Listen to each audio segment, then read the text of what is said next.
The Firebaugh Ferry. A blue spark lit up Josh's window again. The voice box kept reading.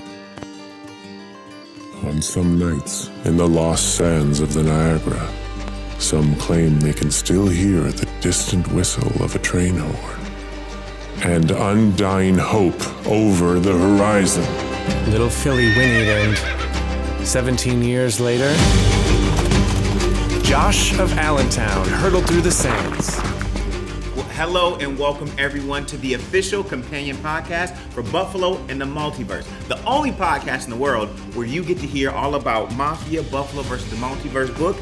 I am your host, Cory McCants, actor, philanthropist, teacher, educator, and all, and I'm joined by... I'm Travis. I am not any of those things, but I did write this book, and I'm here to give all the insights I can.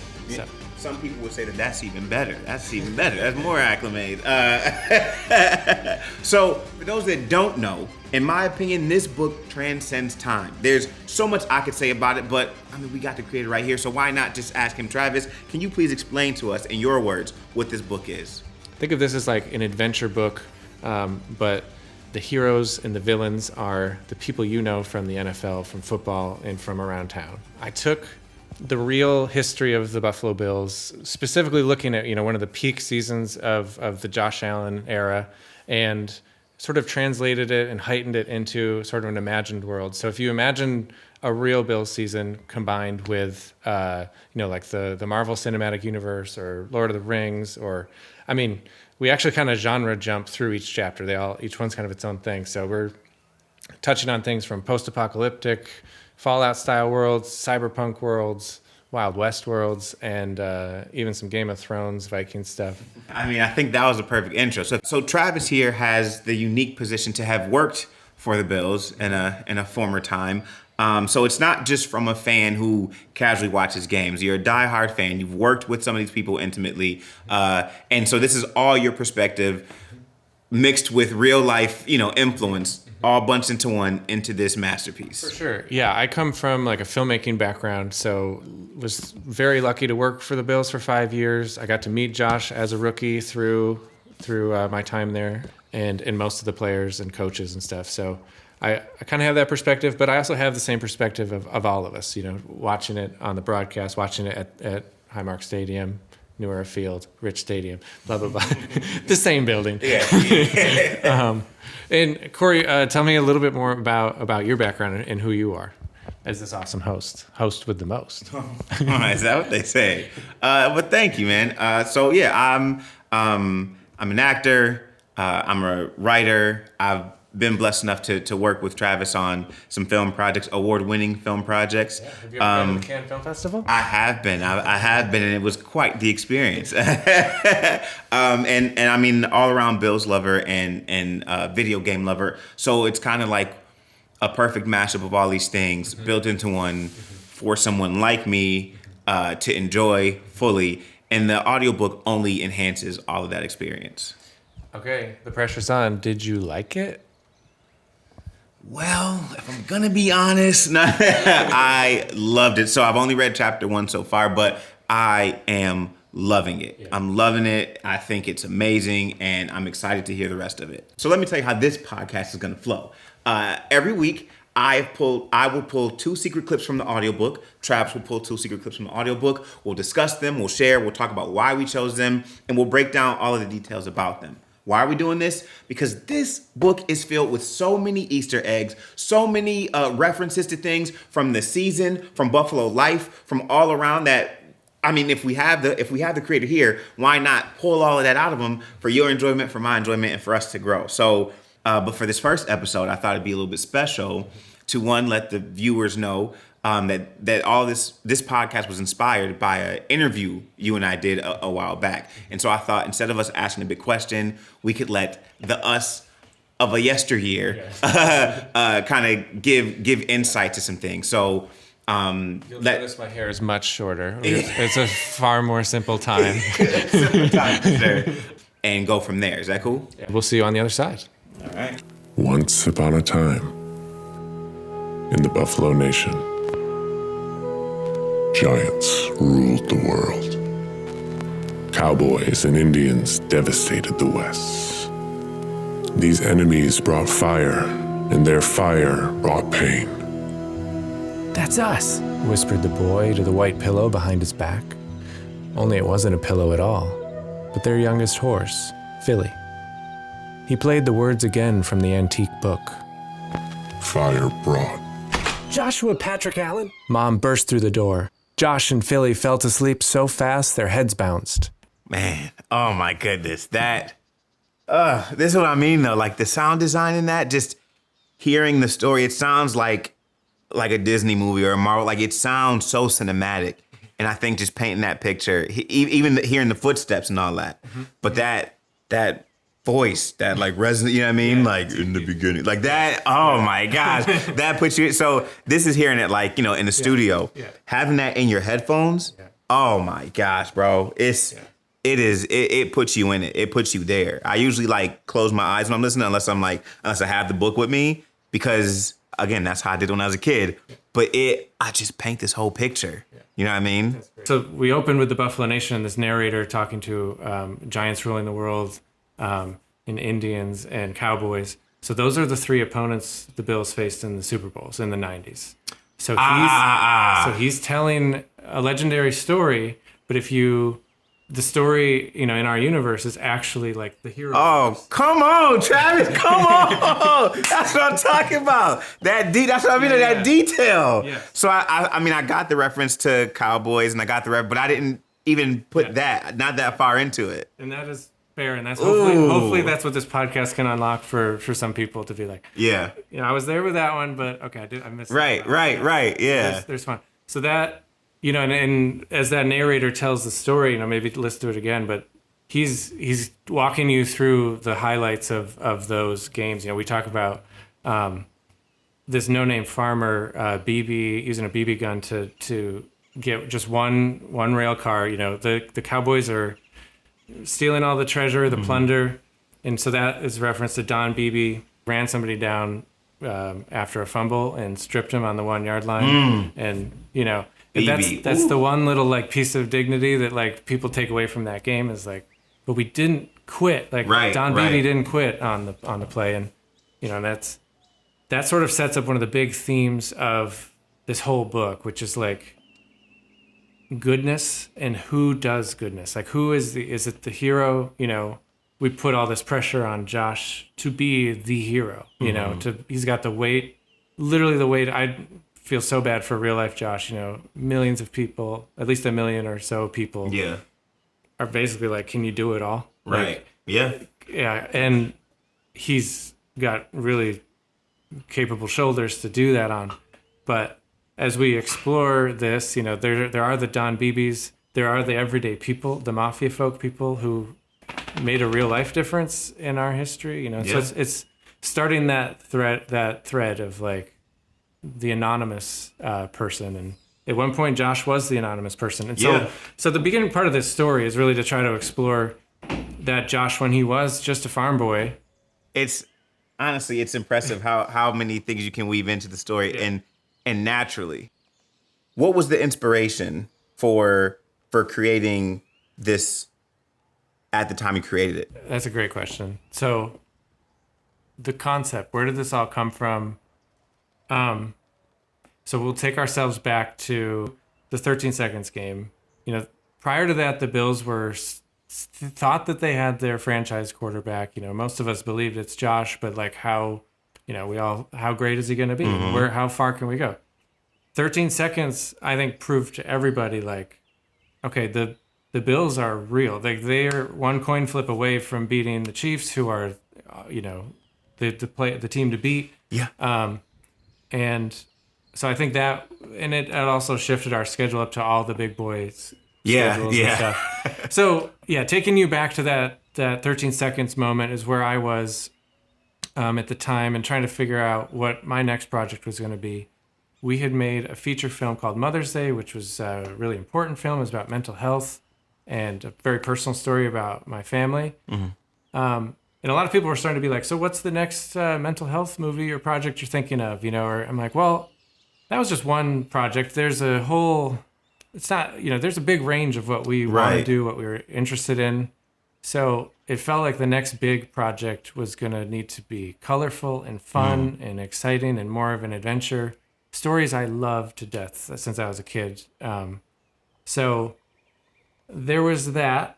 That was one of the magnets. The other one being that the Bills are just incredible and like, just love them. Love them. And they're such a big part of our culture. It almost reminds me of, other cultures around the world that like their warriors are a big part of their culture. The Spartans or people, the Polynesian people or something. And so it's like, there was just some of those thoughts of like, someday the minstrels will write songs about us and stuff. Like back in like medieval days, I'm like, we could do that. Like, what if I'm supposed to be a storyteller from Buffalo, maybe there's a way to like, venerate our heroes and talk about the losses and stuff in this larger world. So it kind of came from a place of like wanting to play, from having fun. But May 14th happened, and violence and gun violence was like way less cool to me. So I was like, we're not going to do Josh Allen and Jordan Poyer as like machine gun wielding people in a world where like that's actually not all that exciting, at all, or not funny. So, so I got stumped for a little while, and I was like, well, if it's more fantasy, like that's where we start to accept violence. We put a bigger gap between us and reality. Yeah. So that's when it started to really unlock. And once I was like, oh, it's fantasy, like it's Marvel, then it was like, okay, I can run with this. You could go endlessly, yeah. So all these teams can be their own little genre, and man, it was so fun. And I wrote it in real time with the season, so I did not know where we were going. I didn't know where the team was going. I didn't have a blueprint of like, okay, week 3 will be this, then the Dolphins will be that. Right. It was, we play the Dolphins, and then afterwards I'm like, what the heck are they going to be? So, and that'll be the journey you all get to go through too. It's like that first jump. I mean, it's exciting. Yeah. It's super exciting to go along the journey with the story. Anyone who watches football or any sport, that it's not that different than watching a movie. There's heroes and villains, and then there's all this like built-in stakes and drama. There's a plot there, There's a plot. And you watch, there's roller coasters. The 13 Seconds game. Oh my gosh. That is just pure cinema. You don't need to make a sports movie about it. Just roll the tape. Because it's just heroic. Everyone, either team thinks they've got it lost. And it's like, geez, it writes itself. That's when they say, like, this, whether it's art imitates life or whether it's, you can't make this up. It's like, that is it. Those things are, when they happen in reality, it's like, man, this is unbelievable. And can I just say, like, I got so lucky. Like that season, 22-23, just had so much going on. Like 13 Seconds is a part of this story. At some point we'll dive into that. But we had so that was a game of the year. Then we had the Vikings game, which was also the game of the year, which we'll go through, which is an epic part of this story, one of my favorite parts. But we also had 2 historic blizzards that year. We had Damar Hamlin's injury. Yeah. And, May 14th, Kim Pagula had her heart attack that year. Yeah. I mean, blow after blow, and yet the Bills still were knocking on the door of a championship. The highest point differential. They got snowed out of their game, so we played multiple games in Detroit back to back. Insane season, So I got really lucky that like I dove into one that was going to be so actually have its own mark on history. Yeah, I mean, the material there is it's pretty robust. Yeah. I guess I'm just not fully sure, and I feel like there's been like comments about this. What role did AI play in this? Like, I feel like you wrote it, and like I hear your voice. I know it's not an AI voice, but like, what role does it play in the creation of? I think a lot of people see the commercial that we use, and which is very AI based as a way to do it, and they're like, okay, that's just AI crap that I'm not interested in. Some people embrace it. Everyone has different feelings. All good, and I'm not here to tell you what's right or wrong. But yeah, this is written 100% the old-fashioned way, the way we did it back in 2022. Way back when. 18 months of sitting in my office trying to break the story. And at the time, ChatGPT didn't even exist. So it's not even a question. That, and then everything you hear in the audio is 100% human generated. So if any of you do have a bias against AI, enjoy the audiobook, which is 100% human made. And for everybody else who has an open mind, enjoy the pictures. They're awesome. And they took a huge amount of human work too. Yeah. You don't just tell a computer to illustrate your book. Every one of those is like basically one picture a day. I would spend a whole day trying to create the final image you see. You're creating hundreds of images, but you're working them, you're making decisions, and then usually combining several to create the final image. When be the last time you saw rain? Josh laughed. He squinted back at the Irishman in the sun to see that he was sincere. Oh, no. Sir, I ain't never seen rain. McDermott stopped. What? Not a drop, sir. This land's been in the great drought as far back as my first memory. 17 years it's been.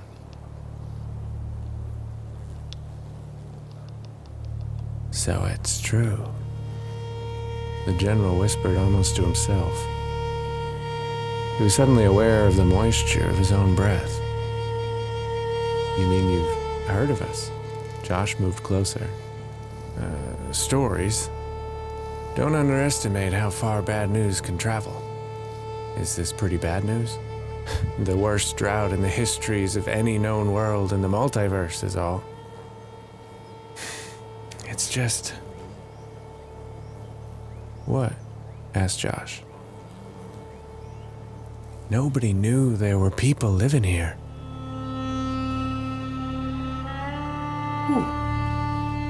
So that one is interesting because, like, I'm really trying to. I'm starting to hit like the actual like Travis feelings, like unpacking some of that too.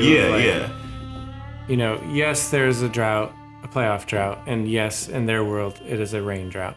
So 17 years without rain. How are they surviving? But it's kind of tapping into like my experience, being in Buffalo during that time, or even like 5 to 10 years ago. That feeling of like, it's sort of so irrelevant, your town is so irrelevant, it's not on the map, especially when we were in the drought. Like, so in the NFL and the sports world, you're not even on the map. Yep. It was bigger for Buffalo because it wasn't just our sports team was sucking, like our economy was sucking. Just the attitude and the poo-pooiness of everything. It was sort of a drought, an energy drought of our own city. And that's what the book is also trying to unpack at the same time, is like what it feels like to be the experience of a Buffalonian through that time. So our drought is serving both of those things here, and and Josh is all of us, kind of going through that. Yeah, I think it's really interesting the no one knew you were here thing, because that if you're from Buffalo or lived in Buffalo long enough, like that you get. If you go anywhere else, it's like, oh, Buffalo, like what's, outside of the Bills, it's like, what is it even out there? You know what I mean? Yeah. Like there's a lot out here. What are you talking about? Yeah. But that feeling is there. And so to hear it, there's so many points that just like, poke you right in it, like, oh, I felt that. I see where he was getting at with that. And it just, again, it's like a book for Buffalo by Buffalo almost, 100%. Yeah. 100%. And that's why I think maybe the end of the drought maybe felt better for us as even citizens. Oh, finally, we did something right. It matters. Like we got the monkey off our back. Like it's more than, sure, Boston maybe like had a bad year or something, but like you're Boston. You've got all this stuff. Yeah. You've got all this history. You've got all this, pride. Everyone's heard of you, Because, when you do identify so much with your team or your city, like you're so, you just, probably for worse, but for better or worse, you're just like, okay, so now I matter. Like, Yeah, so yeah. if the Bills aren't the worst thing in the world anymore, and that's me, and I know that's not a healthy way to look at it, but like finally you're like, cool, I can be okay. Yeah. And like people can accept me now, and I can, feel better about myself.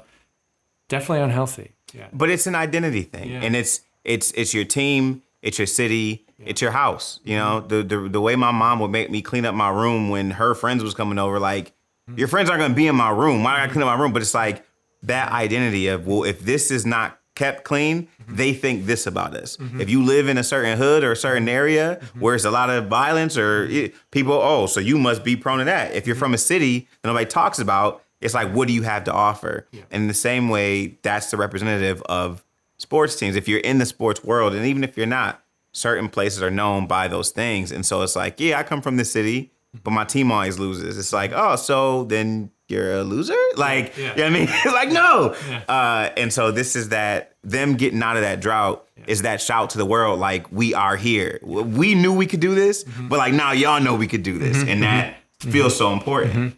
And honestly, that's still the drama we're in now. I guess until we get the Super Bowl, like we're gonna play that. It's a great time to be a Bills fan, a great time to live in Buffalo, and like the attitude has changed so much, which is great. And hopefully things like this that celebrate even the bad parts and the good parts, that say, hey, we see you, are helpful. At least they're helpful for me and fun to experience. But yeah, and you asked once, like, would I ever do this in other markets? Like, I don't know, like the magic to this is that like it's ours. Like, go to any Marvel movie and New York City is on the big screen every time. Every time. Spider-Man's there, Iron Man's there. They're all doing their thing. Okay, rom-coms everywhere. LA, we all think we've been to LA, even if you haven't, because it's in every movie. Right. And it's cool. Like, it's a celebrity when you first go to Rodeo Drive or Sunset Boulevard. You're like, Rodeo. Rodeo. Exactly.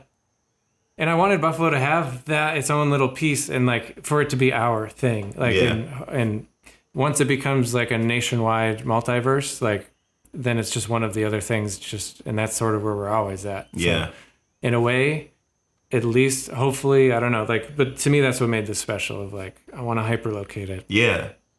Could I have made more money if it was all about the New York City teams, because it's a huge market? Right. Probably. But that's what New Era thinks when they do an advertisement and they pick the Giants and the Jets. Yeah. And you're like, why is it never us? Y'all here. Yeah. What? Yeah. Anyway. Do you have a favorite in episode 1? Like, I mean, you chose all of them, but do you have a favorite reference that you are like, this is good, I was in my bag for this one? Oh my goodness, that's a great question. I want to actually like give you the right answer too. All right, the one I'm gonna say, the one I like the most is they're going into New Fort York, which is a play on New York State. It's a play on in my world it's the Richardson Complex is the reference for that. But so they're going into the fort, and one of the Mafia folk offers them some jewelry. Would you like to buy some jewelry? So that, for anyone who's lived in the Elmwood Village for any period of time, when I was at Buff State, I was there. So Eric Starchild. Oh my God.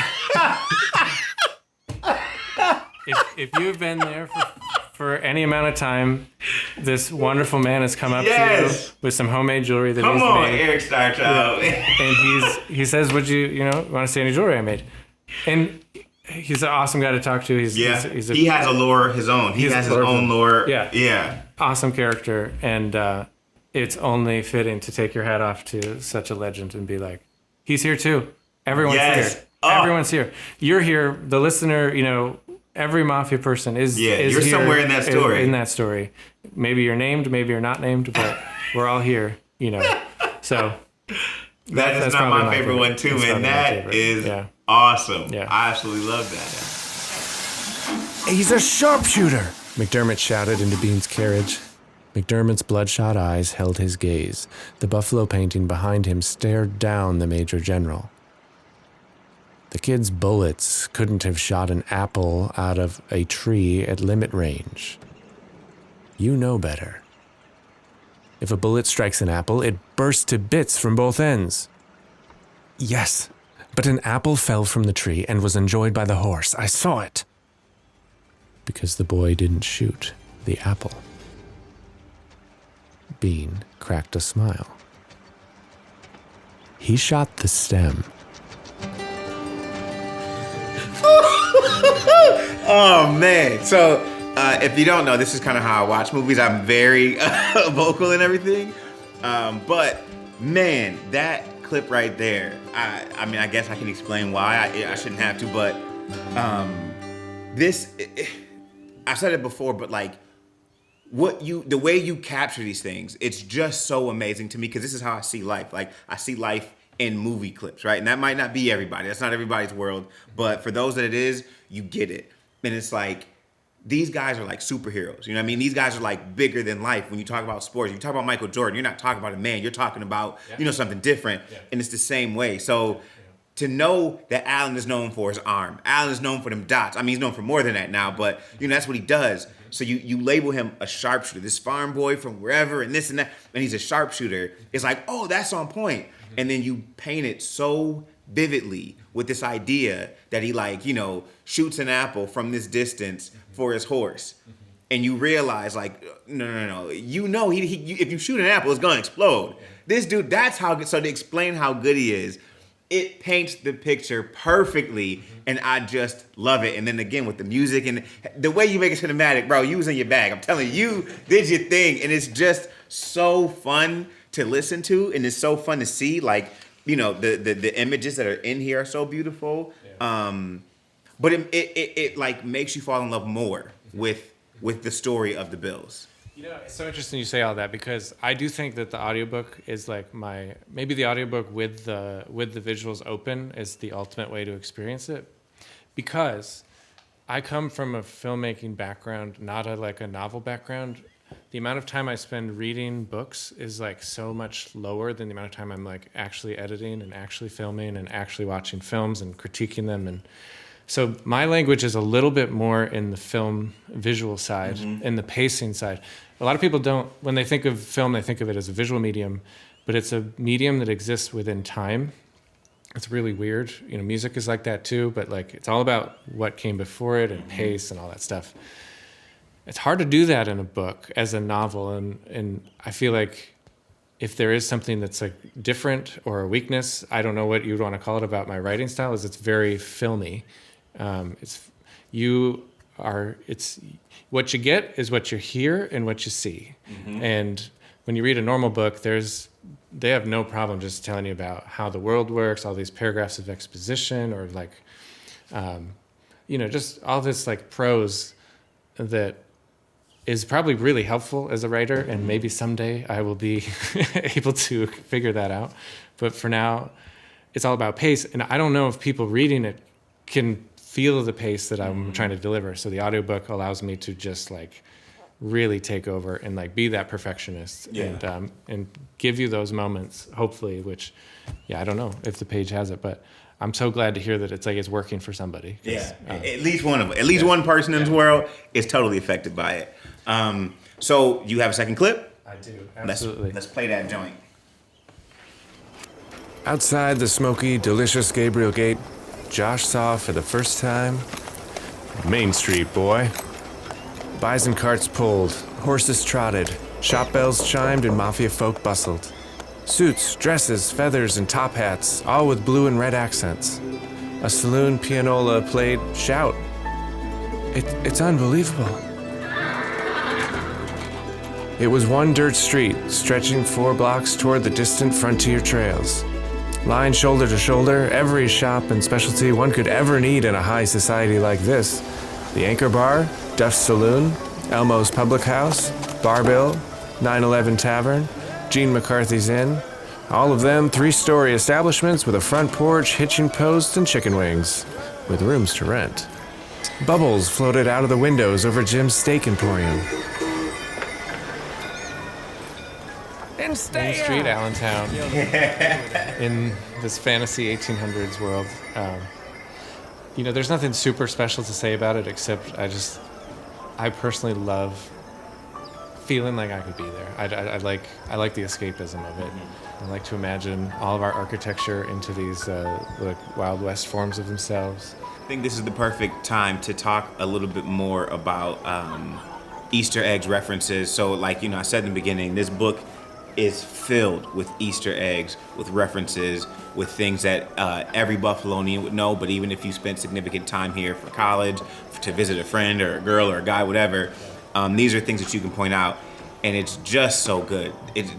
There's too many for the casual read. There's so many that you probably won't pick everything up in one go around, but what you mentioned here, you like you said, you take these real life things. At some point, you find out about Gabriel and his gate, and there's Just to finish that, Gabriel's Gate is one of the wing establishments in town. yes. So if you didn't know, that's an Easter egg. I'm dropping about an Easter egg. But it's very lived in. All of these things are very lived in, obviously because they're based on real lived in places, but the way you add them in and make them of the time and of the universe is so clever. You feel like a piece of home is inside this book, and it's slightly altered because it's a different universe, but it still feels like home. Well, let me give you some, since you teed it up. Yeah. I'll just rapid fire.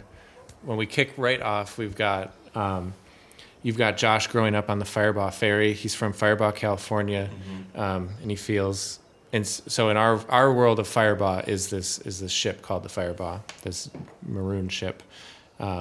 Brittany, of course, is his girlfriend at the time, childhood girlfriend, someone he grew up with, and she's around. We got the chefs in there, famous super fans. Uncle Brian is Brian Dable, a West Seneca native, a guy who would be living, out on the range and being sort of this mentor to them. There's loganberry leaves. They make tea or they make drinks with loganberry leaves. The Zuba headbands. You bloom where you're planted is an actual Allen family motto that I found in the research. I don't think that's like mainstream, like no Bills fan guy has that written on his tailgate bus, but apparently that is part of their farm. And the cantaloupe farmer, the fact that Josh is trained in many skills, that's referencing to like his he was really good at baseball and other sports, so that's covering some of that. I guess that's just gives you a breath, and I did want to share. So McDermott comes, he's like this, he's treated like a revivalist, like back in the West, all these different missionaries and pastors would come through with their religions, the Mormon faith being one of them. So to the locals, the Mafia folk who live there, they see all these coaches coming and going as just another religious fad that someone's going to take advantage of them. And the last one who was here was this clown show. So that'd be the Rex and Rob vaudeville, the Rex and Ryan coaches. We don't want to give everything away, but so for the sake of the curiosity of people, that it's kind of like those details. They flow so seamlessly within the story, but it's like, wait, there's certain words that Cheerios, now everybody knows what Cheerios smells like at 8 a.m., you know what I mean? And that's us. And so that is there. So can I show you my next clip? Please do. All right. 4 years later, Arrowhead Rock. Red. Josh's bruised and cut open face glistened red with blood, his and Philly's and theirs. Black. Josh fell unconscious into Red. rock and snow. More red, orange red, like rock he had heard from some Black. dreamscape that had happened to someone else, like some fragment he had read somewhere in time. This is a tone change. I'm curious why you brought us back here. Yeah. When I get to this, it kind of gave me a shiver. Like you feel this one, right? Especially when it's like surround sound. And it kind of stopped me in my tracks. One, because 13 seconds game. And so to talk about something that is so epic but so like heartbreaking, it's a change. And I think like every big story, there's a point of no return where everything is just different. And I think for this, to get it in chapter 1 is so interesting, but it's kind of like you got to do something. and it sets the tone for everything else. And so before jumping to any other clip or before I get to another chapter, I have to talk about this moment just because it's like, this happens. It's like war. And that's what it is on the field. It's like war on the field. And so to see this from the lightheartedness it was and the fairy tale, as you know, it's titled, into that, it shows like, oh, this is not going to be easy. Just like the season wasn't easy. There's some high moments, there's some low moments, and there's some moments where it's like shivering. You know what I mean? Yeah. And that I think is the antithesis of what the beginning was. Yeah, and it has to be. It's a great observation, because that is what it is to be a Bills fan. A lot of times it can be fun and the games can be lighthearted and you're like, this will be an easy win. It is an easy win. Or it's just so fun to watch Josh and Diggs and the guys just dominate. The defense was super good this year too. But yeah, there can be pain within the context of how pain works, within sports world pain. Like, yeah. And I wanted to let the audience know, like, this isn't just like a kid's book that's just like, isn't it fun to see them all dress up in cowboy hats and pretend and play? Well, yes, that is fun. But I also want there to be the reality of like the other boundary of like, things can get this bad. Like, we can lose our beloved horse. And we can feel pain that is rather intense. And so that does need to come early and needs to set the tone of also just like who these Bills are. And I think it's the proper introduction into like who the Josh we're going to see is. He will have experienced that sort of fairy tale, fun adventure, kind of the Lone Ranger out there. The boy Maverick is sort of just this out there with his horse having fun. We don't even really cover that. We just let that be in the montage.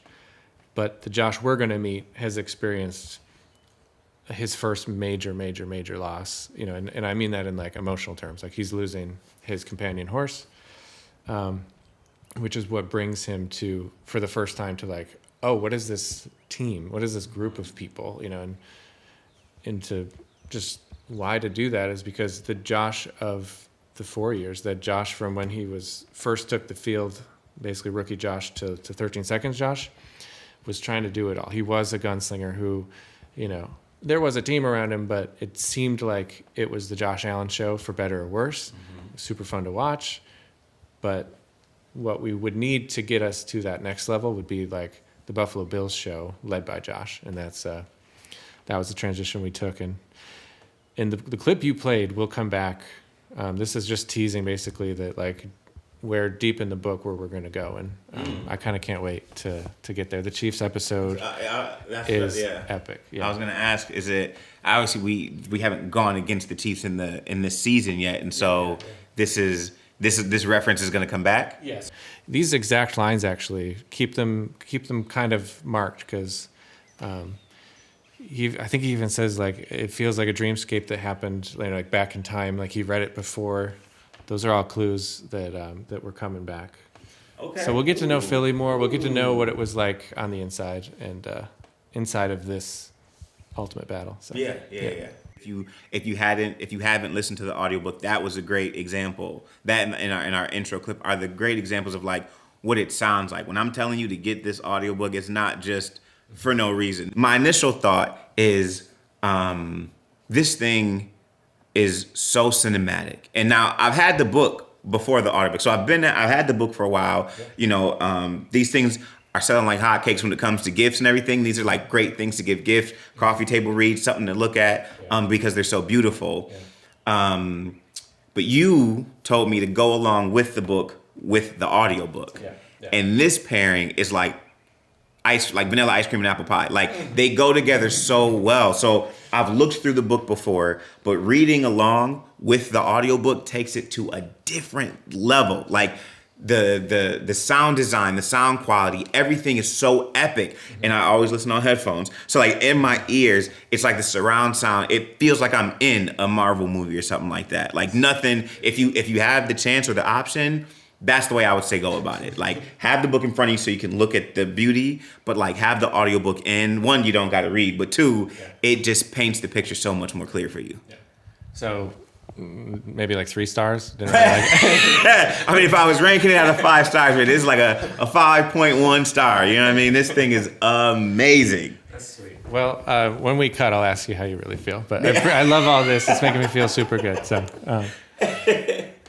Before we end our official first episode, I just want to tell people that you guys can follow along with us. We'll be doing this. We'll be dropping these every week, right? One by one as we go through a chapter. You can follow along with us. Travis, can you tell them where they can find this stuff? Yep, it's in the feed that you're in right now. But if you want the book or the audiobook itself, this whole adventure, you can get it anytime at panamericanfilms.com. We also have some sweet shirts. We have a kid's book if you're interested. They make excellent gifts. That's mostly how people are doing this. So we've got all that. And as we ride into the sunset, we've got an outro for you that's a little bit more fun. So we're going to play this, and then we will see you next week. See you next week, people. All right, go Bills, guys. Enjoy. Go Bills. The train whistle blew. The stampede labeled Buffalo Bills Wild West and Congress of Rough Riders of the World screamed toward a phenomenon unlike any other. What in the world is that? Josh asked, dropping a space helmet to the floor. It's all that you can imagine, boy. And then everything else. The second whistle blew. Phillips hummed louder. A lurch on the tracks sent Josh to the ground. But trains don't lurch. Dawkins, does the weakening not take us to Los Angeles? The train takes us to Los Angeles. All of the glass smashed on the stampede. Every window, every lamp, every cup, tray, and barometer at once. But the weakening takes us through time. Josh vomited.